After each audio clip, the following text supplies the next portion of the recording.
It's fascinating to observe how the autonomous organism, AO, responds when faced with the threat of complete annihilation. It simply disregards it. Life carries on, as though nothing has changed. Have you ever felt like the ground vanished beneath your feet? As if the world kept spinning, people continued with their routines, but you, trapped in a deafening silence, felt as though something inside you had died, along with the one who left. No one prepares you for this. No one teaches you that grief isn't just sadness, it's confusion, it's anger, it's guilt. It's the collapse of everything you thought you were. Carl Jung once said that the most significant experiences in life aren't chosen by us, they choose us. Grief is one of them. For Jung, death was never merely the end of a life. It marked the beginning of a profound symbolic process. The loss of someone we love can awaken powerful archetypes within the psyche, sending the soul on a painful but potentially transformative journey. Grief, when experienced with awareness, doesn't just wound, it transforms. It forces us into pause, a suspended moment where our certainties dissolve, and in their place arise questions we would never have dared to ask during times of stability. This liminal state, the space between who we were and who we have not yet become, is fertile. It is in this silent inner chaos that the psyche begins its work, reorganizing meaning, seeking purpose, preparing the ground for a new way of being. Most people will tell you to move on, to stay busy, to be strong. But the truth is, ignoring the pain only deepens the void. Jung did not advocate for numbing suffering. He believed in going through it, because it is in that very process that we rediscover something long lost, ourselves. If you are here, listening to this, perhaps you've already felt the call. Maybe you've dreamed of the one who left. Maybe you've felt a quiet presence in the silence. Perhaps you've wondered if there's something beyond the pain, some meaning, some purpose. This video is an invitation not to escape the pain, but to enter it with awareness. Because only those who have the courage to walk through the dark night of the soul discover a light that doesn't come from outside, but from within. If you are ready to face grief not as an end, but as the beginning of an inner journey, then keep watching. What you'll discover here has the power to transform your relationship with loss, with life, and with yourself. When Carl Jung wrote the Red Book, he wasn't just developing a new psychological theory. He was trying to survive. He was facing an internal collapse so deep it nearly consumed him. After his break with Freud and the fragmentation of his inner world, Jung voluntarily entered into a confrontation with the unconscious, a period he later described as his own dark night of the soul. During this time, he didn't seek rational answers. Instead, he surrendered to what emerged from the depths of the psyche, even when the images were chaotic, violent, or absurd. And in that surrender, in that descent into the unknown, Jung discovered something essential. Certain forms of suffering are not meant to be avoided. They are meant to radically transform us. From this perspective, grief is not a random emotional event. It is a symbolic rite of passage, a crossing of the soul that tears us from our previous state of consciousness and hurls us into a new psychic reality. When we lose someone we deeply love, we don't just lose the person, we lose the psychic representations they held within us. We lose the symbolic ground on which our emotional lives stood. Sometimes that person was our anchor, our source of stability, our mirror, a reflection of our childhood or even the future we once idealized. Grief dismantles these foundations, revealing not only the emptiness left in the wake of absence, but also the internal collapse of everything that was unconsciously upheld by that bond.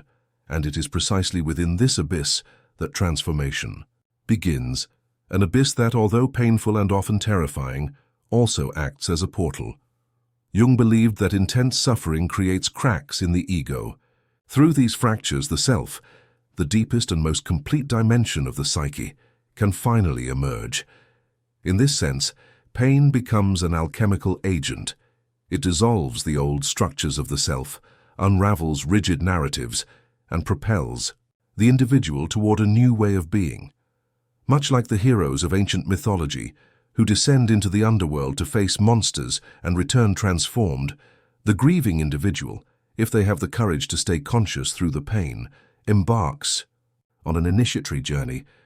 They die to who they once were and are reborn as something truer, more whole and more real. Death as an archetype carries a psychic function. It symbolizes the breaking of cycles, the disruption of patterns, the end of internal structures that no longer serve the soul's evolution. Grief, as a manifestation of this symbolic death, is the very process through which the psyche reorganizes itself after this profound rupture. Emotional disarray, helplessness, and the feeling of losing all sense of meaning are not signs of failure, but expressions of a deep dynamic at work within us. The soul is attempting to heal, but first it must dismantle itself. This is why Jung did not see grief as a pathology. He recognized it as sacred, a vital, inevitable phase in the journey of individuation, the process of becoming who we truly are. Yet this process demands something that our modern culture has largely forgotten: presence, silence, and deep listening. Not the kind of listening directed outward, but the inward listening that connects us to what is most raw, most authentic, and often most painful within ourselves. Fleeing from grief is like interrupting a spiritual birth. It is like leaving the cave before your eyes have adjusted to the darkness. It is a refusal to be born anew, and every refusal of transformation comes at a cost. The suffering either becomes somatized, expressed through the body, or repeats itself, disguised within new relationships, new cycles of loss, new empty spaces. But what happens when we resist this process? When we cannot bear the loss of control and instead attempt to rationalize or suppress the pain? In the next part, we will explore exactly that. At this point, we arrive at the illusion of control and how the unconscious responds when we attempt to deny reality. If this content resonates with you, consider clicking the subscribe button and supporting the channel. Thank you for being here. We live in an era that worships control. From a young age, we are taught to organize, plan, manage, and anticipate. We grow up believing that if we try hard enough, we can not only handle our responsibilities, but also regulate our emotions, navigate our relationships, and steer the direction of our lives. Our culture conditions us to see vulnerability as weakness and emotional intensity as a deviation from what is acceptable. We develop routines, make lists, follow methods, and distract ourselves, all to shield against the chaos of the unpredictable. And then comes death, that silent force that asks no. Permission respects no schedule. It arrives with the cold finality of the inevitable, and with it everything we thought was solid crumbles. And often these dreams uncover unresolved aspects of the relationship, lingering conflicts, words left unspoken, feelings that were buried. The deceased may appear not as a source of peace, but as a call for reconciliation, for closure, for integration of parts of yourself that were projected onto that relationship. In this sense, grief becomes a journey of psychic reintegration, because at its core, the pain of losing another is also the pain of losing a part of ourselves. Jung himself experienced this. After the death of his wife, Emma, he did not simply endure the void. He engaged with it, dreamed of her, dialogued with her through symbols. Death had not ended their connection, it had transfigured it. And it was in dreams that this new form of connection revealed itself. This experience isn't unique to Jung.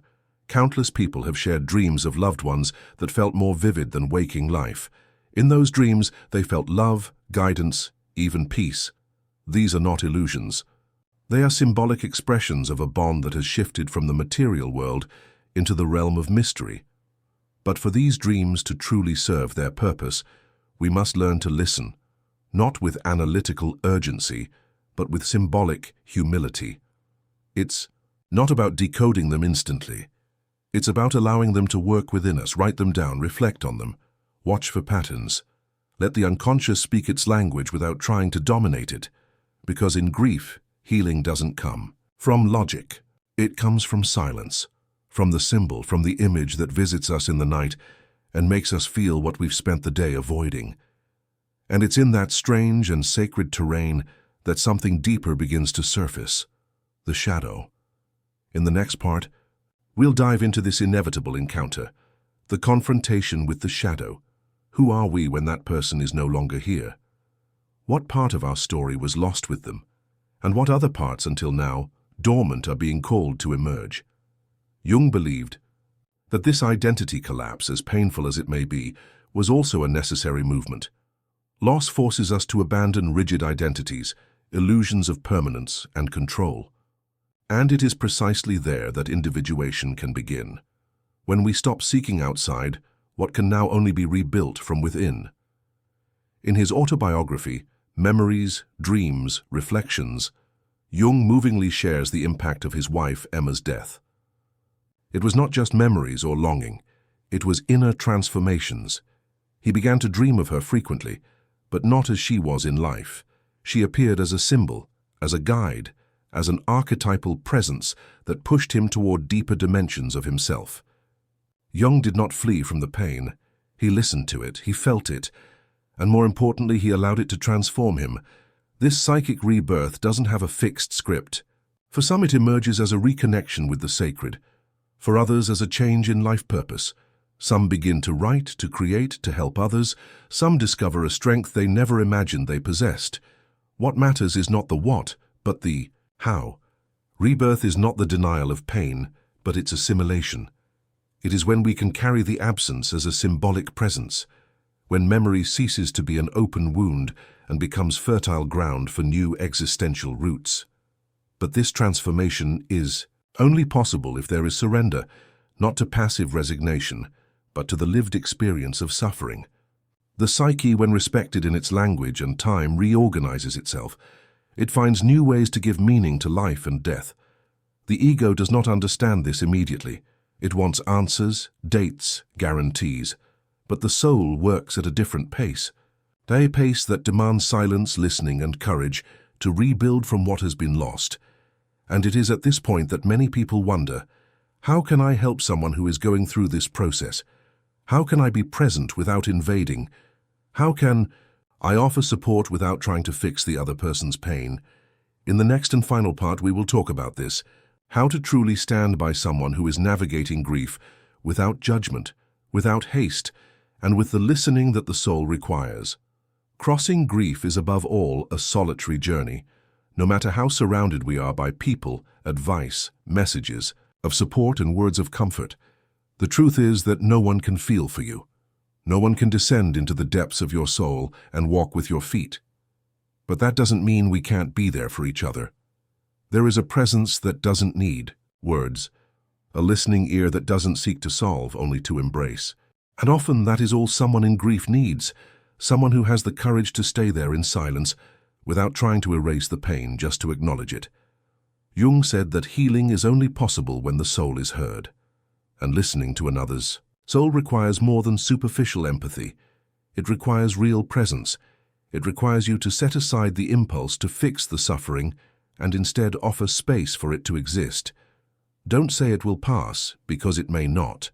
Don't say everything happens for a reason, because there are pains that cannot be explained, only traversed. Say, I am here. Say, I don't know what to say, but I want to listen to you. Say, tell me what hurts. That is enough. That often is everything. And if you are the one going through this process, know that your pain is not weakness. It is a right, a psychic baptism that separates you from the life you knew and places you before the chance to be born anew, with more depth, with more truth, with more connection to what really matters. The pain is not destroying you. It is revealing you, so don't rush. Don't try to go back to who you were. That you is gone with the loss, but there is a new you being gestated in the womb of darkness, one that may see the world with different eyes, one that may become more compassionate, more sensitive, more whole, not because you have overcome the pain, but because you have learned to walk with it. If this video spoke to you, if it touched something inside, comment down below. Write about what you felt. Talk about who you lost or about what this process has revealed about yourself. Sometimes writing is also a form of healing, and your story can help someone who is reading and feeling alone. And if this content touched you, don't stop here. The next video is an essential continuation of this journey. It also talks about truths that need to be heard.